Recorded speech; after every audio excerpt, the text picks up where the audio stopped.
उषा का सगा बेटा सुनील और बहू कीर्ति उन्हें उनके सौतेले बेटे के साथ छोड़कर जा रहे होते हैं। बेटा, तेरी जब कमाई बढ़ जाएगी कम से कम तब तो मुझे तू लेने आ जाना। हाँ हाँ माँ, क्यों नहीं। चलो भी, अब कितना लेट कर दिया है, टैक्सी इंतजार कर रही है बाहर। हाँ हाँ चलो।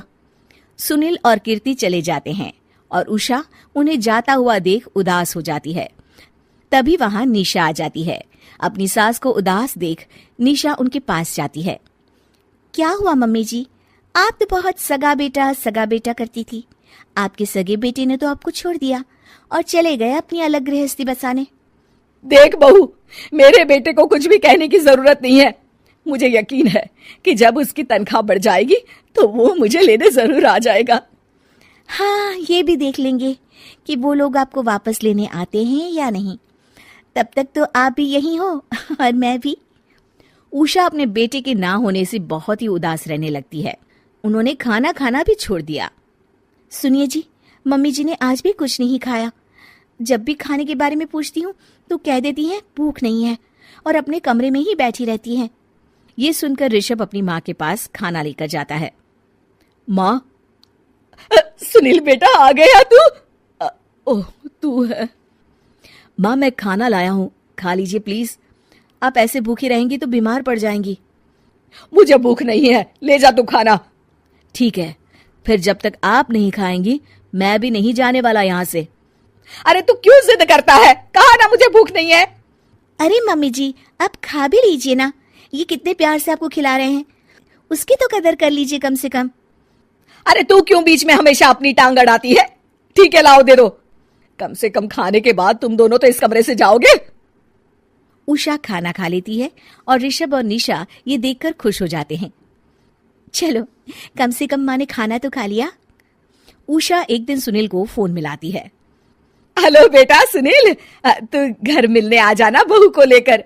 कितने दिन हो गए, बहुत मन कर रहा है मेरा।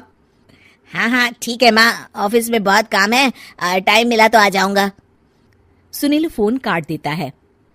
हेलो सुनील बेटा।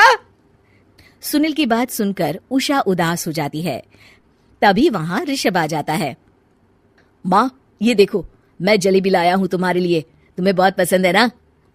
उषा जलेबी देखकर बहुत खुश हो जाती है। अरे वाह, जलेबी ला दे।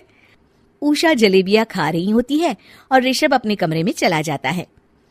देखा मम्मी जी, आपका ये कितना ख्याल रखते हैं, और प्यार सगे और सौतेले से नहीं आका जा सकता। आपको उदास देखकर ये आपके लिए तुरंत जलेबी ले आए, यही तो प्यार होता है। ये कहकर निशा वहां से चली जाती है और उषा सोचने लगती है, शायद तू ठीक कह रही है बहू। उषा देखती है कि ऋषभ उसका बहुत ख्याल रखता है और उसे उसकी गलती का एहसास होने लगता है। एक दिन सुनील और कीर्ति घर पर आते हैं। उषा उन्हें देखकर खुश हो जाती है। और माँ, कैसी हो? अरे बहुत अच्छी हूँ। ऋषभ और बहू मेरा बहुत ख्याल रखते हैं। वैसे मुझे नहीं लगा था कि तू आएगा बहू के साथ। क्यों, ऐसा क्यों लगा आपको माँ? बेटा, फोन पर तूने कहा था कि तुझे बहुत काम है। हाँ माँ, पर मुझे ये भी तो पता था ना कि मेरी माँ इंतजार कर रही होगी मेरा। ना बेटा ना, मैं तो इंतजार नहीं कर रही थी, मैंने तो उम्मीद ही छोड़ दी थी। सुनील को यह देखकर अजीब लग रहा होता है कि उसकी माँ ऋषभ से अब बहुत अच्छे से बात कर रही होती है और उसके आने की उनको कोई खास खुशी भी नहीं होती है।